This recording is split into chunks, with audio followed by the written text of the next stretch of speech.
ലോക്സഭാ മണ്ഡലത്തിൽ ചർച്ച ചെയ്തത്? പൗരത്വ നിയമം ഈ ലോക്സഭാ ഇലക്ഷനിലെ പ്രധാനപ്പെട്ട ചർച്ചയാകും. അത് ചർച്ച ആവേണ്ട കാര്യമാണ്. കാരണം നമ്മുടെ നാടിൻ്റെ മതേതരത്വത്തെ തകർക്കുന്ന ഒരു നിയമമാണ് കേന്ദ്ര ഗവൺമെൻറ് കൊണ്ടുവന്നിരിക്കുന്നത്. അത് രാജ്യത്തിൻ്റെ ഒരു ബഹുസ്വരതയെ ഇല്ലാതാക്കുകയും മതന്യൂനപക്ഷങ്ങൾക്ക് ഒരു അരക്ഷിതബോധം ഉണ്ടാക്കുകയും ചെയ്യുന്ന ഒരു കാര്യമാണ്. ഒരു കാരണവശാലും ഒരു ജനാധിപത്യ രാഷ്ട്രം ഇന്ത്യയെപ്പോലെയുള്ള ഒരു ബഹുസ്വരതയും ജനാധിപത്യവും മതേതരത്വവും അംഗീകരിക്കുന്ന ഭരണഘടനയുള്ള ഒരു രാജ്യത്ത് ഒരു മതസമൂഹവും അരക്ഷിതബോധം അനുഭവിക്കാൻ പാടില്ലാത്തതാണ്. അവർക്ക് സുരക്ഷിതബോധം ഉണ്ടാക്കി കൊടുക്കേണ്ട കേന്ദ്ര ഗവൺമെൻറ് അങ്ങനെ ചെയ്യുമ്പോൾ അത് നമ്മളെല്ലാവരും കൂടി ചെറുക്കപ്പെടേണ്ട ഒരു കാര്യമാണ്. ഇത് ഏതെങ്കിലും ഒരു മതവിഭാഗത്തിൻ്റെ പ്രശ്നമായിട്ടല്ല നമ്മൾ കാണേണ്ടത്.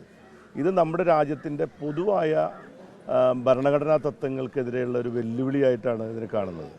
അതുകൊണ്ടാണ് കേരള ഗവൺമെൻറ് ഒരു അർത്ഥശങ്കയ്ക്കിടയില്ലാത്ത വിധം പറയുന്നത് ഈ നിയമം കേരളത്തിൽ ഞങ്ങൾ നടപ്പാക്കാൻ ഉദ്ദേശിക്കുന്നില്ല എന്ന് പറയുന്നതിൻ്റെ കാരണം അതാണ്. ഈ ലിസ്റ്റ് തരും, രാജ്യത്തിന് പുറത്തു പോകുന്ന ഒരു ലിസ്റ്റ് തരും, ഞാൻ മടക്കി കൊണ്ടുവരാം, അത്തരത്തിലുള്ള ന്യായീകരണത്തോടെ ഇതിലൊന്നും ഒരു ന്യായീകരണങ്ങളില്ല. ഇതിപ്പോൾ പല പല ന്യായങ്ങൾ പറയുകയും അതിനെ വെള്ളം പൂശാൻ ശ്രമിക്കുകയും ചെയ്യുന്ന പല കാര്യങ്ങൾ. എന്തിനാണ് ഇപ്പോൾ പൗരത്വ നിയമം കൊണ്ടുവരേണ്ട കാര്യം? എന്താണ് ഈ നിയമം കൊണ്ടുവരുന്നതിൻ്റെ പിന്നിൽ? ഏതെങ്കിലും തരത്തിൽ ജനങ്ങളെ ഐക്യപ്പെടുത്താൻ എന്തെങ്കിലും ഒരു അംശത്തിനകത്തുണ്ടോ? എന്തുകൊണ്ടാണ് ജനങ്ങൾക്കുള്ള ആശങ്ക ഉണ്ടാക്കുന്നത്? എന്തിനാണ്? അപ്പോൾ ഒരു ആശങ്കാജനകമായൊരു അന്തരീക്ഷം സൃഷ്ടിച്ചെടുക്കുന്നതിൻ്റെ പിന്നിൽ അവർ ഒരു ആക്രമണോത്സുകമായിട്ടുള്ള രാഷ്ട്രീയത്തിലൂടെ അധികാരത്തിലേക്ക് തിരിച്ചു വരാൻ വേണ്ടിയിട്ടുള്ളൊരു കാര്യമാണ്. അതിനേക്കാൾ ഉപരി ഇതിൻ്റെ പിന്നിലുള്ള ഒരു കോർപ്പറേറ്റ് താല്പര്യം എന്ന് പറയുന്നത് കോർപ്പറേറ്റുകളും നരേന്ദ്രമോദി ഗവൺമെൻറ്റും തമ്മിലുള്ള അവിഹിത ബന്ധം പുറത്തു വന്നിരിക്കുകയാണ്. അത് ഇലക്ട്രൽ ബോണ്ടുമായി ബന്ധപ്പെട്ട് പുറത്തു വന്നിരിക്കുന്ന സുപ്രീം കോടതി ഇപ്പോൾ കൊടുത്തിരിക്കുന്ന ലിസ്റ്റ് പുറത്തു വരാൻ പോവുകയാണ്. ആ ലിസ്റ്റ് പുറത്തു വരുന്നതോടുകൂടി ഇതുവരെ അവർ പറഞ്ഞുകൊണ്ടിരുന്ന അവരുടെ കാപഢ്യം പുറത്തു വരുമെന്ന് അവർക്ക് നന്നായിട്ട് അറിയാം. അപ്പോൾ ഈ ഒരു പശ്ചാത്തലം എപ്പോഴും ചെയ്യുന്നൊരു കാര്യം, ഇപ്പോൾ വംശീയ ലഹളകളുടെ കാര്യത്തിലാണ്, ഏത് കാര്യത്തിലാണെങ്കിലും അധികാരം അരക്കെട്ടുറപ്പിക്കാൻ വരുന്ന ഘട്ടങ്ങളിലൊക്കെ തന്നെ ഇതുപോലെ ചെയ്യാറുണ്ട്. ഇപ്പോൾ പുൽവാമ വിഷയം കഴിഞ്ഞ തെരഞ്ഞെടുപ്പ് കാലത്ത് ഉണ്ടാക്കിയിരുന്നു.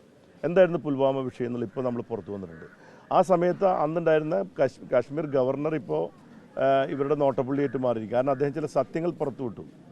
ഒരു 20 സ്റ്റേറ്റുകളിൽപ്പെട്ടിട്ടുള്ള പട്ടാളക്കാരായിട്ടുള്ള ആളുകൾ ഒരു വാഹനത്തിൽ സഞ്ചരിക്കവേ അവർ മരണപ്പെട്ടു പോയൊരു കാര്യമാണ്. ആ സന്ദർഭത്തിൽ ഇലക്ഷൻ തൊട്ട് മുമ്പുണ്ടാക്കിയ ആ ഒരു വൈകാരികമായ ഒരു അന്തരീക്ഷം BJPക്ക് അധികാരത്തിൽ വരാൻ വേണ്ടി ഉണ്ടാക്കിയിട്ടുള്ള ഒരു കാര്യമാണ്.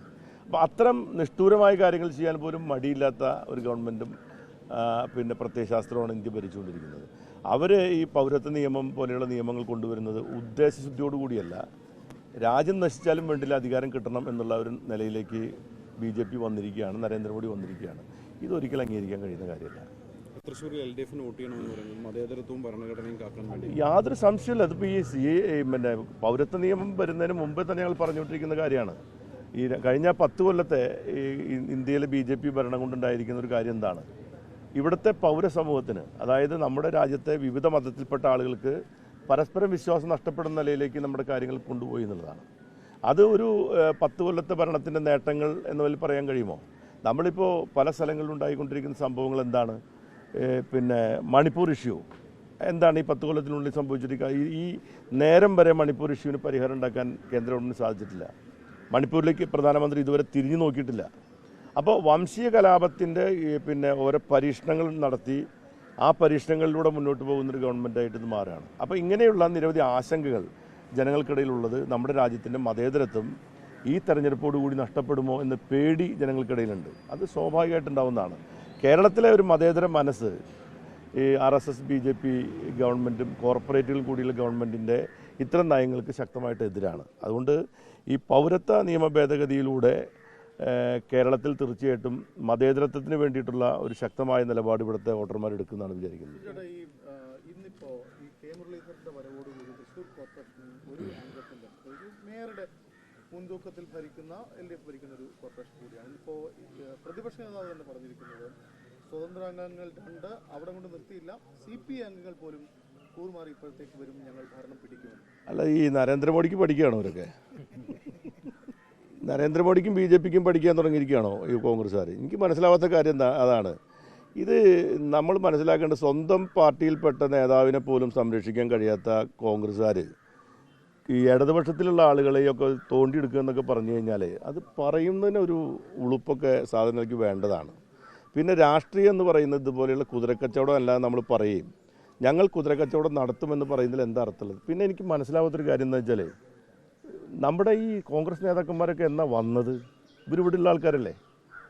അപ്പോൾ തൃശ്ശൂർ കോർപ്പറേഷൻ അന്നും ഉണ്ടായിരുന്നില്ലേ?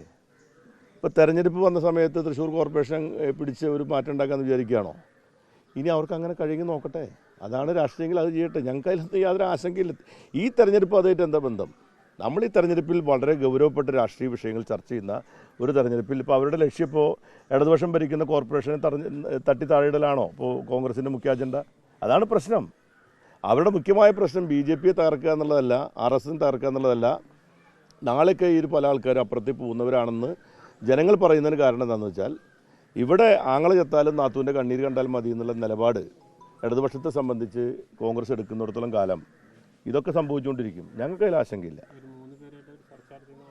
ആരായിട്ടും ചർച്ച നടത്തുന്നത് ഇതിപ്പോൾ നമ്മൾ എന്താണ് ബൈഡനൊക്കെ ആയിട്ട് ചർച്ച പോലത്തെ കേസൊന്നുമല്ലല്ലോ. നടക്കട്ടെ ചർച്ചകൾ. അതിൽ എൻ്റെ ചെങ്ങായി നിങ്ങളെന്തിനാ അങ്ങനെയൊക്കെ ചോദിക്കുന്നത്? ഇതെന്താ CPI അങ്ങനെ ആളെ വെച്ചിരിക്കുന്ന സ്ഥലമാണോ? അങ്ങനെ ഇടതുപക്ഷക്കാർക്ക് അങ്ങനത്തെ ആൾക്കാരാണോ? ഇതൊക്കെ ഓരോ ആളുകൾ നിങ്ങൾ പറയുന്നതാണെന്ന് ഞാൻ പറയുന്നില്ല. അവിടെ ഇപ്പോൾ തന്ത്രം പറഞ്ഞിരിക്കുന്ന ഇടതുപക്ഷത്തിൻ്റെ കാലുവാരലാണല്ലോ പ്രധാനപ്പെട്ട പരിപാടി. അതാണല്ലോ പ്രധാനപ്പെട്ട കാര്യമായിട്ട് ഇപ്പോൾ ചെയ്തുകൊണ്ടിരിക്കുന്നത്. നമ്മളൊരു മതേതരത്വ ഗവൺമെൻറ് സ്ഥാപിക്കാൻ വേണ്ടി ഇന്ത്യയിലൊരു വലിയ പോരാട്ടം നടത്തിക്കൊണ്ടിരിക്കുമ്പോൾ കോൺഗ്രസിൻ്റെ നേതാക്കന്മാർ വന്നിട്ട് പറയുന്നത് എന്താണ്?